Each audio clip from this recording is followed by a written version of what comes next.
Hola hola, j'espère que tu vas bien. Aujourd'hui, on se retrouve dans un nouveau épisode entre guillemets hors série qui est en train clairement de devenir une série quand même, où je te parle donc encore de la blessure de trahison. Donc, je t'ai déjà fait deux épisodes sur le sujet avec différentes thématiques puisque c'est des épisodes que j'enregistre vraiment sur le vif. Il n'y a aucune structure initiale, mais je te partage juste là où j'en suis, dans mon chemin, à l'heure actuelle, ce que je traverse, ce que je comprends de cette blessure. Et voilà, ma volonté dans cette série-là, c'est vraiment de garder cette spontanéité-là. Donc, si jamais tu as envie d'en savoir plus, je t'invite à commencer peut-être par les premiers épisodes, ou pas, en fait, fais ce qui te plaît. Du coup, voilà, donc qui je suis? Eh bien, moi, du coup, c'est Leïla et j'adore, je suis passionnée de ce qui est la psychologie, l'émotionnel et aussi l'énergétique de façon quand même concrète. Voilà. Et du coup, voilà, et je travaille avec les couleurs. Donc, tu verras, je parle souvent du rouge qui est relié à la blessure de trahison et aussi avec les cycles, etc. Et là, donc, aujourd'hui, j'ai envie de te dire qui je suis dans cette blessure de trahison et comment elle s'est manifestée chez moi. Ça a commencé clairement avec une relation amoureuse dont j'ai déjà parlé du coup dans les épisodes précédents. Euh, où je retrouvais en fait beaucoup de manipulations, de mensonges, de choses comme ça que je n'arrivais pas à voir à l'époque et surtout où je n'arrivais pas à me sortir de cette relation-là parce que j'étais encore énormément dans la dépendance affective. Et ça a été en fait mon processus pour guérir de la blessure d'abandon. En premier lieu, ma première étape avec cette personne a été justement de le, entre guillemets, je dirais, diaboliser. Aussi parce que je pense que la construction à l'époque qu'on avait vis-à-vis de ça, de ce type de relation-là qu'on nommait et que certains nomment encore beaucoup pervers narcissique en pâte, m'a poussé dans cette direction-là. Je regrette pas d'avoir fait ce chemin parce que ça m'a vraiment permis d'apprendre en fait à poser mes limites, à dire stop et à vraiment me prioriser. Et ça, c'est des clés qui sont essentielles pour moi dans la blessure d'abandon pour pouvoir en guérir. Mais ouais, c'est dans cette idée de dire s'aimer suffisamment soi pour se choisir en fait. Quand une situation ne nous convient pas, de venir se choisir. Mais pour ça, à l'époque, moi, j'avais vraiment besoin de passer par ah là, ce que tu me fais, ça me fait du mal. Donc, presque, je dirais, tu es une personne mauvaise, même si au fond de moi, je savais qu'il n'y avait pas de personne mauvaise. Mais mentalement, j'avais besoin de ça pour avoir cette force-là qui me demandait de me détacher et de me dire, en fait, stop, ça ne me convient pas et d'abord, je me choisis moi. Et puis, à force de faire, d'expérimenter avec diverses relations, ça m'a permis à apprendre en fait à ce que me choisir devienne naturel. Et ça même sans passer par la diabolisation de l'autre. Sans même passer par le je te pointe du doigt et ce que tu me fais, ça me fait mal, donc t'es une mauvaise personne, donc tu me conviens pas, tu me corresponds pas, je m'en vais. Et juste accepter que si vraiment une situation est trop inconfortable pour moi, et de me dire, je ne me sens, en fait, moi, pas prête ou pas OK avec l'idée de vivre dans cette relation-là, de vivre ces expériences-là, eh bien, je me retire. Et sans aller accabler la personne, sans aller dire que c'est de sa faute, simplement là, moi, je sens que c'est au-delà de mes limites, au-delà de ce que je peux tolérer et accepter. Et, et j'ai envie de dire, peut-être qu'un jour ça changera. Et le truc, c'est qu'aujourd'hui, ça y est, ça change. Et je le vois. C'est vrai que du coup, toutes ces années, donc ça a bien duré, je pense, pas loin de 5 ans, 6 ans peut-être même. Euh, et j'avais vraiment du mal avec toutes les relations où je sentais malhonnêteté, pardon, du mensonge, peut-être de la manipulation, etc. Et pour moi, c'était vraiment quelque chose hop, je mettais un stop direct et je m'en allais. Pour moi, je ne voulais plus de ça dans ma vie, c'était clair, net et précis.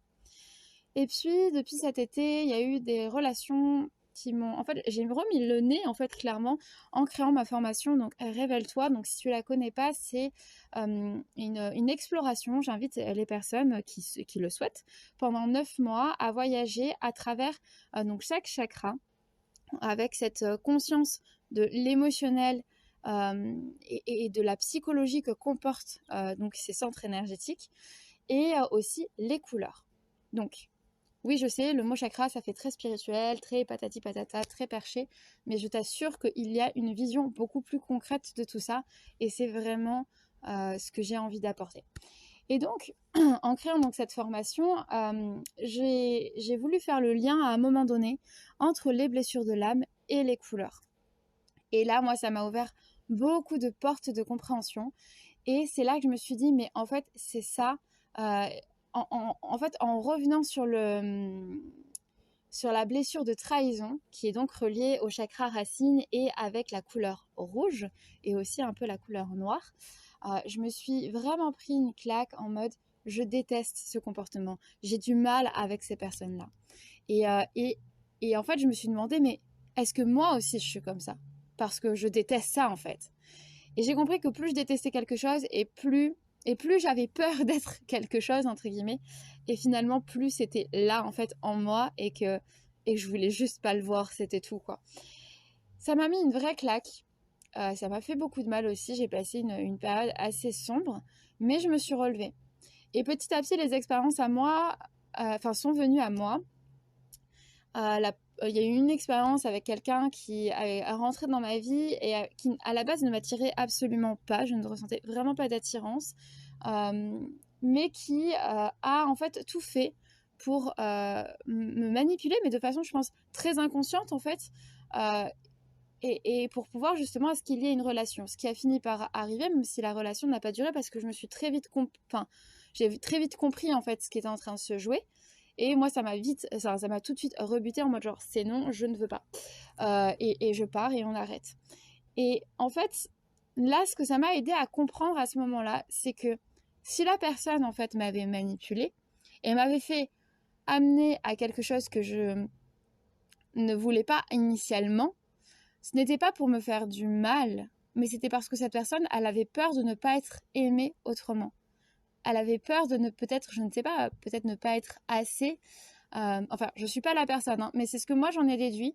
Et j'ai essayé de déglobaliser tout ça, de me dire pas juste c'est cette personne précisément, mais de comprendre que peut-être derrière la manipulation, il peut y avoir cette peur de ne pas être aimé.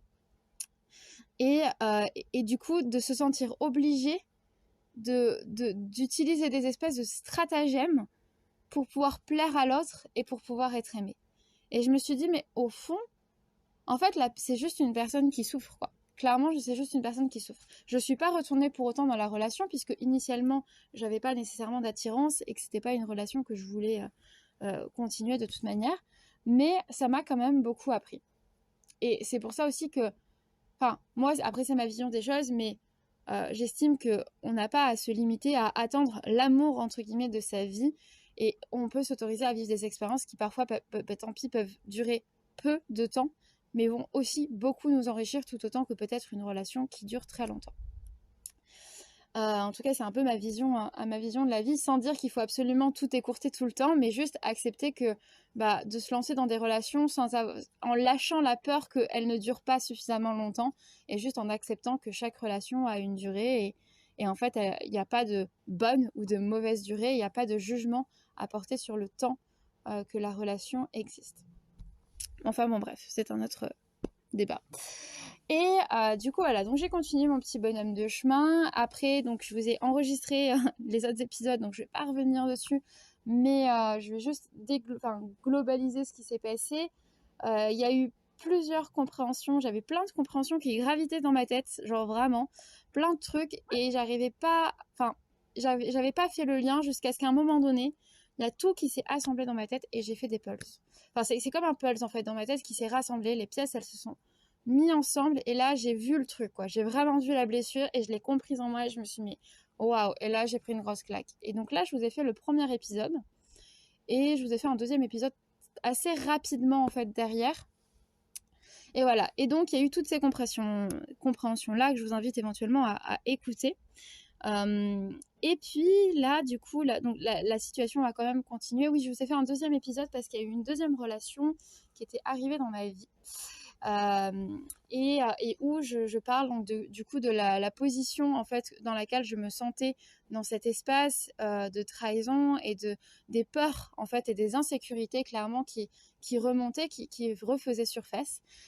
Et là aujourd'hui j'ai une autre relation qui vient à nouveau dans ma vie et où c'est très intéressant parce que je vois en fait tout ce travail en amont qui a été fait qui aujourd'hui entre guillemets porte ses fruits et de me dire ben voilà en fait j'avais un regard sur les personnes qui ont cette blessure et là j'apprends à déconstruire ce regard, c'est-à-dire que j'étais rentrée dans, comme je l'ai expliqué au début de cet épisode, dans la diabolisation entre guillemets de ces personnes me veulent du mal, il faut que je me protège. La peur d'être prise pour une conne, la peur de me faire avoir, etc., etc. Et de me dire, de m'être juré, de me dire, plus jamais je laisse quelqu'un me manipuler. Plus jamais je laisse quelqu'un me faire du mal.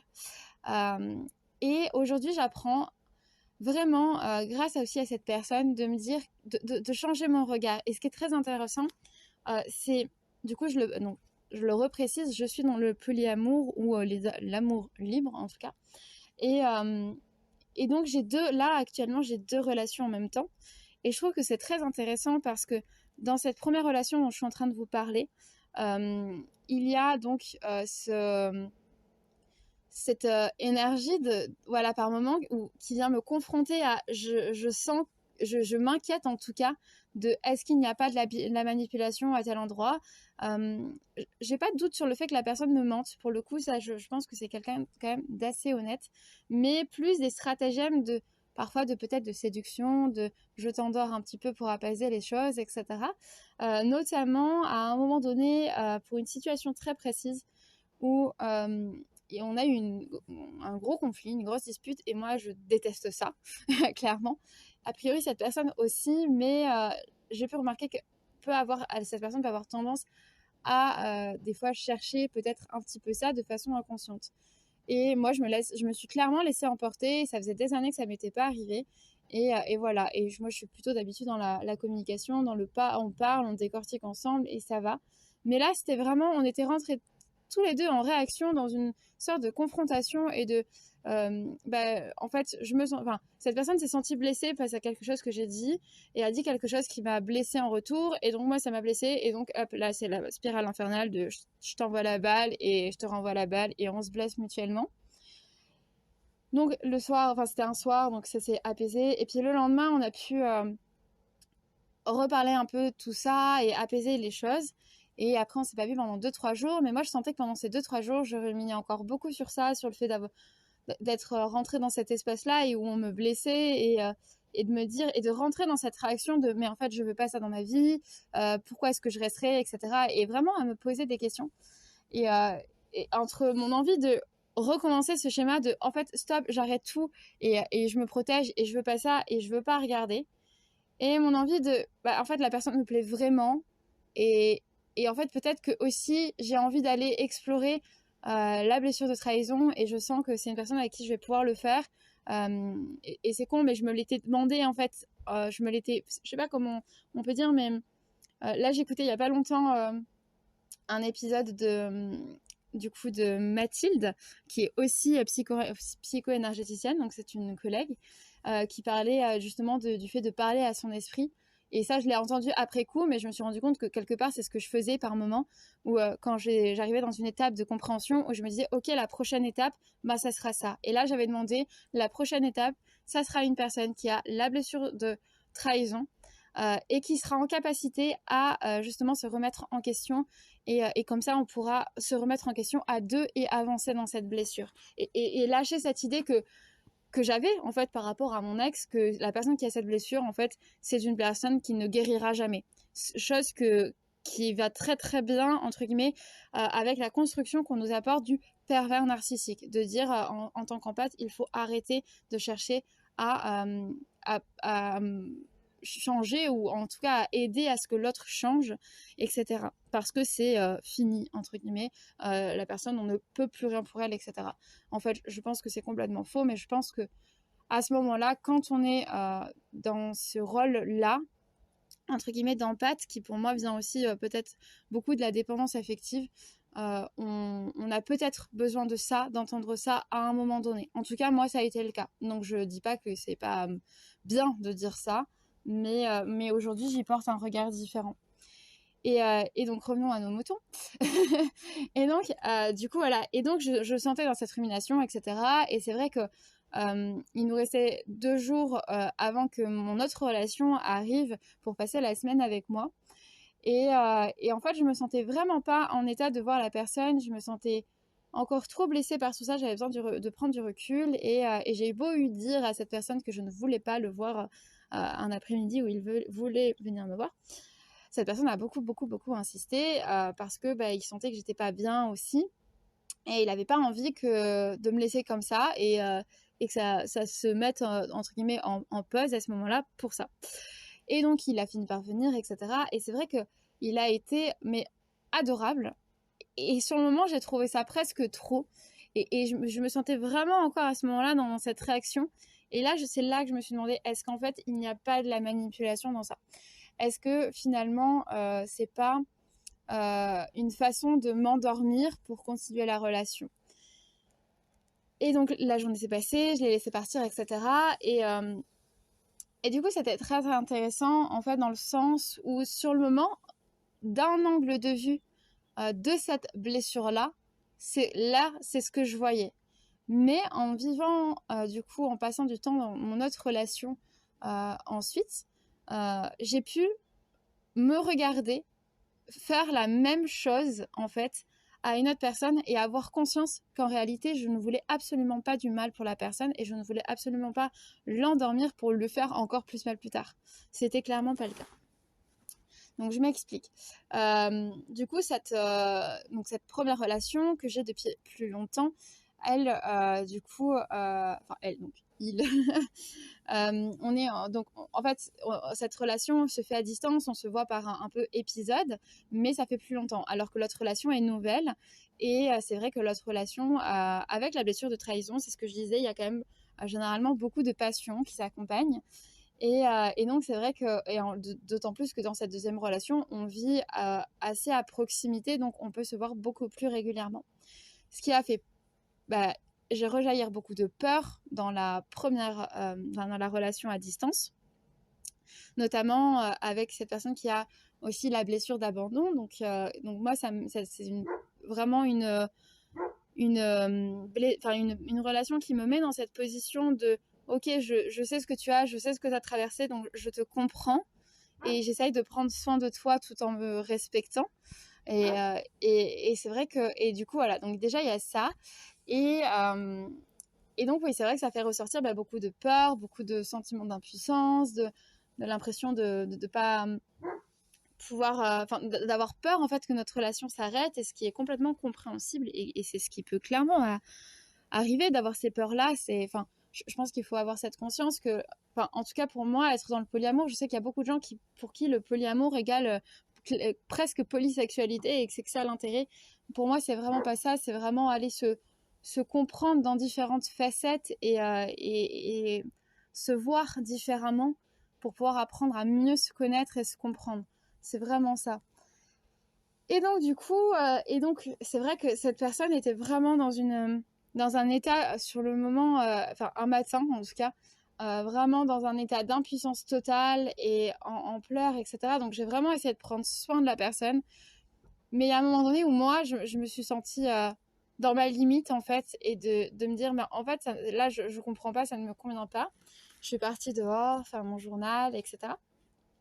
Donc, mon journal, pourquoi? Parce que, si tu le sais pas encore, j'ai créé plusieurs formations autour des différents cycles dans lesquels on tient un journal avec du coup des questions d'introspection, des tirages, des choses comme ça. Et c'est quelque chose qui, moi, m'a énormément aidé aujourd'hui, dans ma vie et jusqu'à aujourd'hui et encore aujourd'hui. Et c'est ce que j'ai envie aussi de proposer comme outil, comme solution aux personnes. qui ont envie justement de se sentir accompagnés dans leur propre vie et par eux-mêmes quelque part, de ne pas dépendre d'un thérapeute ou de je ne sais quoi. Et voilà. Et donc j'ai fait mon journal et ça m'a fait énormément de bien. Et ce qui s'est passé, c'est que en fait, je suis revenue, je suis sortie dehors dans un état de lassitude, de c'est la fin, de toute façon, là, il faut tout arrêter, je vois pas de solution, etc. Et le fait de d'écrire, ça m'a permis de prendre du recul et de me dire, mais en fait, on a tout pour être heureux, je vois même pas pourquoi là, en fait, on se prend la tête. Et je me suis juste dit, là, en fait, je sens que lui, il est déjà dans cet état de j'abandonne, en fait. J'abandonne parce que je me sens pas assez puissant, je me sens pas assez fort pour garder quelque part ma place, en fait. Et je me suis dit, en fait, ça va pas. Ça va pas. On va pas se laisser abattre là comme ça, alors que en vrai, en fait, on a tout pour que tout se passe bien. Et donc, je suis rentrée avec une énergie totalement... Mais il s'est passé 10 minutes entre les deux. Hein. Je veux dire, ça a été un switch très, très radical. Je suis rentrée et j'étais là en mode genre, mais non, mais en fait, tout va bien. On va pas se prendre le chou. Viens, allez, tu t'habilles et on va se balader dehors. On va profiter. Je vis au bord d'un lac. Donc je vis dans une yourte au bord d'un lac, donc c'est quand même très très agréable comme contexte. Donc je dis allez viens, on y va, ça va nous faire du bien, etc. Et puis et vraiment dans cet élan de allez secoue-toi un peu et vraiment en fait réveille-toi, prends tes forces et t'inquiète, tout ira bien. Moi j'ai confiance en fait. Et ça, c'est un changement radical qui nous a permis de repartir dans notre relation et que tout continue très très bien en fait. Donc c'était vraiment chouette. Mais par contre, ça m'a vraiment permis de m'observer à ce moment-là, après coup, parce que c'est vrai que c'est quelque chose qui l'a aussi beaucoup questionné, et ce que je peux comprendre, puisque c'est exactement moi ce que j'avais fait avec avec mon autre relation qui est plus récente, mais qui est à proximité, de se dire, mais le lendemain, il m'a posé des questions en mode genre, mais je comprends pas en fait pourquoi radicalement t'as changé, etc. Et il me partageait que oui, il avait un petit peu peur que ce soit peut-être par exemple pour que genre la semaine se passe bien et après me quitter, ou que ce soit par pitié aussi pour voilà, plutôt que de mettre un truc sec et d'arrêter, il se voit comme que je le vois comme étant pas bien, pleurer, etc. Et donc par pitié rester dans la relation, des choses comme ça. Et je lui dis non, je lui explique en fait vraiment comment moi je vis les choses, comment moi je ressens les choses. Et ça le rassure un peu, mais mitigé. Je sentais que c'était quand même pas...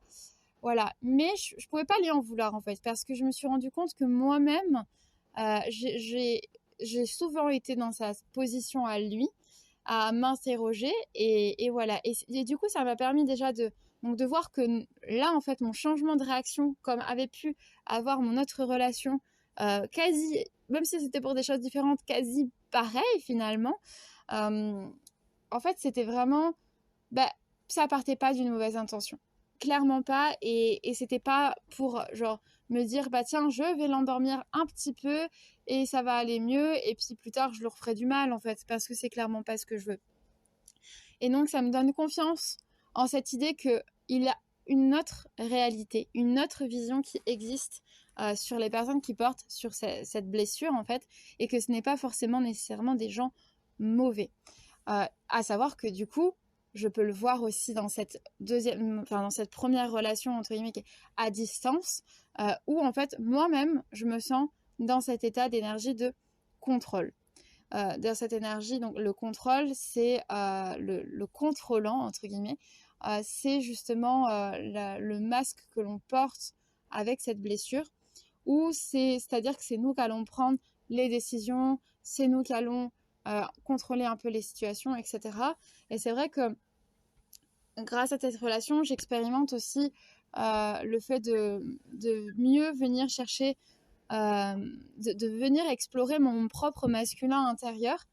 Et chez un homme qui a besoin de se reconnecter et de guérir son masculin intérieur, ça passe par clairement une difficulté à s'affirmer, à prendre des décisions, etc. Alors que chez une femme, c'est tout le contraire.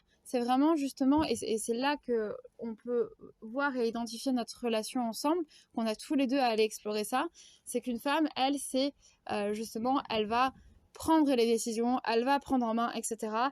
Et trop peut-être parfois, et notamment surtout si justement un homme et une femme à la fois ont besoin de guérir ce même espace entre l'homme qui ne s'affirme pas et qui se laisse porter et la femme qui du coup prend les décisions, eh bien ça vient vraiment chercher cette idée de ok, bah, de favoriser ce climat, on va dire, de contrôlant, je trouve.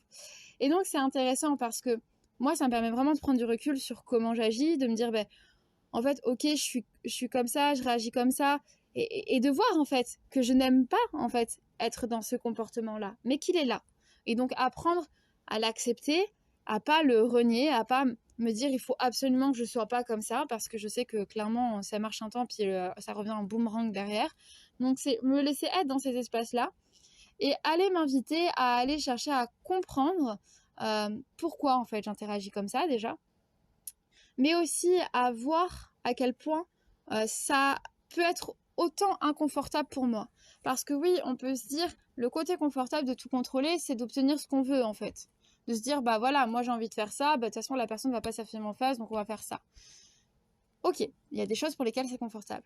Mais il y a aussi ce côté où de se dire, en fait, d'être tout le temps dans ce processus-là, de toujours contrôler, de toujours prendre les décisions, etc. C'est aussi fatigant au bout d'un moment.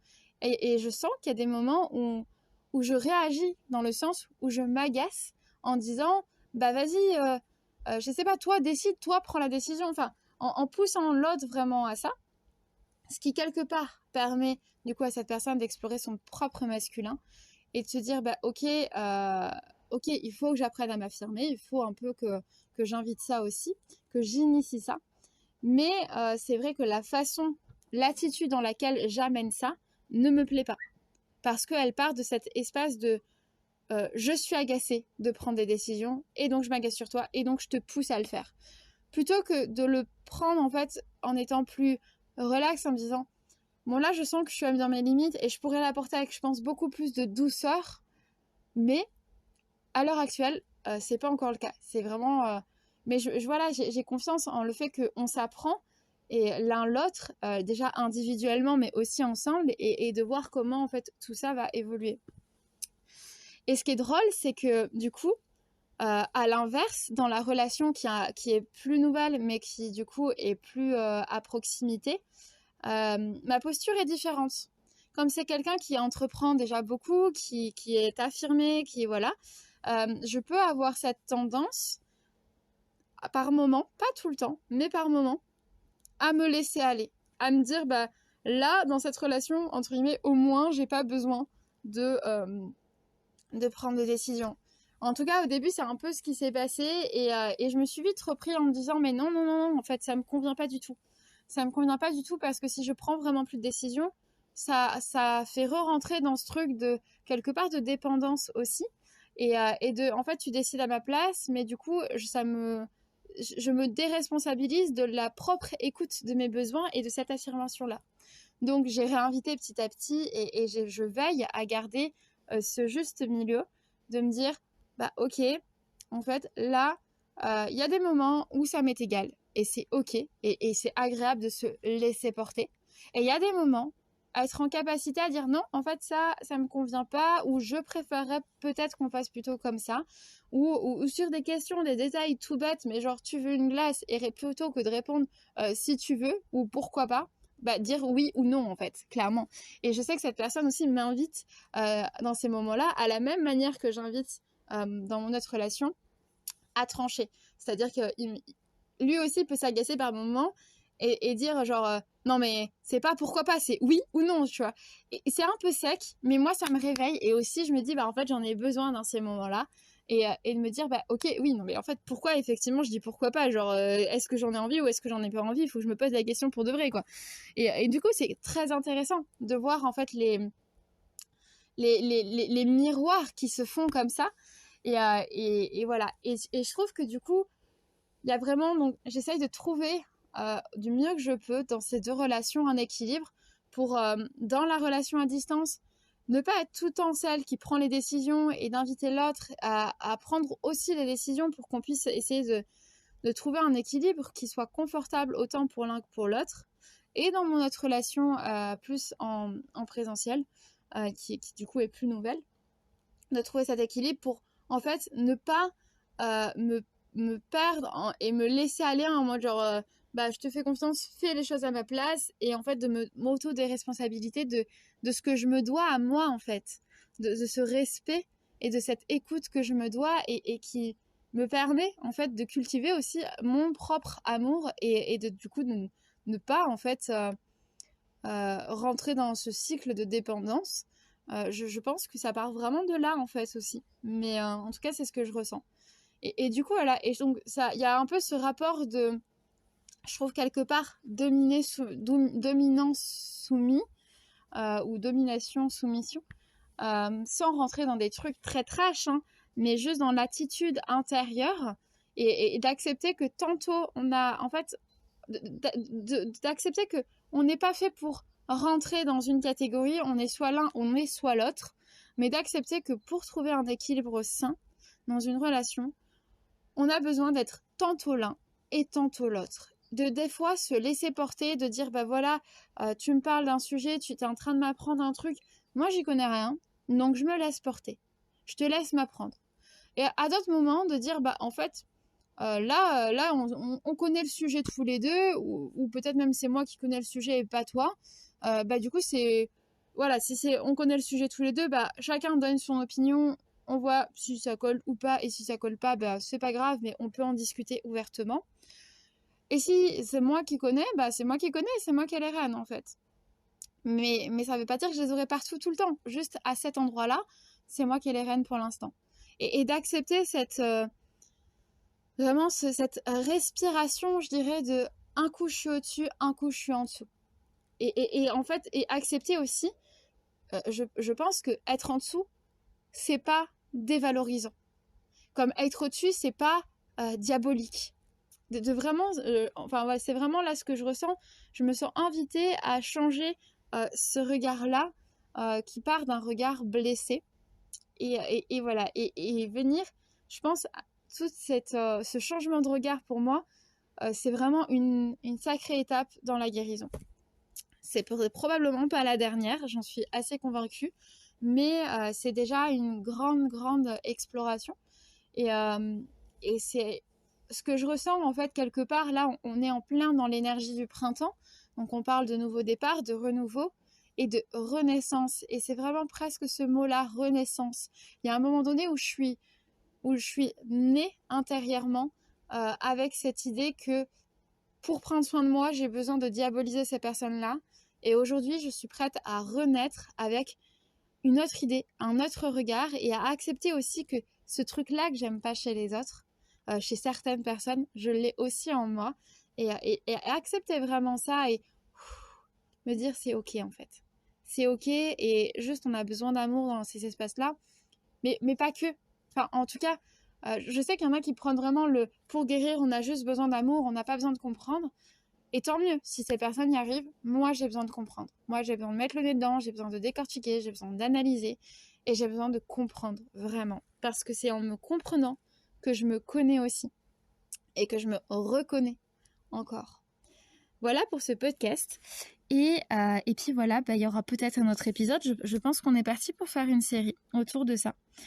Et bien n'hésite pas à me dire en commentaire si ça te parle, si toi aussi tu te reconnais, si tout ça, et puis si finalement tu as envie peut-être aussi que je continue. Et voilà, et n'hésite pas à me partager ton histoire. Et en attendant, je te fais plein de gros bisous et à très vite.